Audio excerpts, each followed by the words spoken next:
নাম হচ্ছে বিশ্বলক্ষ্মী দেববর্মা, বাড়ি হচ্ছে প্রমোদনগর।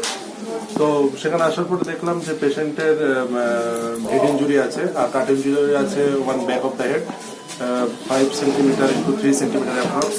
তো সেখানে প্রপার ড্রেসিং দেওয়ার পরে মানে 6টা স্টিচ লেগেছে।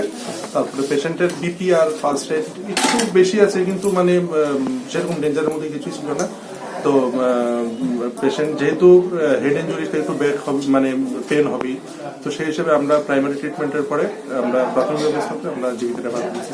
ঘটনাটা কিভাবে হয়েছে এরকম কোনো কিছু জানা গেছে? পেশেন্টটা RTA রোড ট্রাফিক অ্যাক্সিডেন্ট, এটা সম্ভবত গাড়ির সাথে লেগেছে। বেগরি দাইর হরন ছাদ কবং দাইর হরন ছাদ বয়া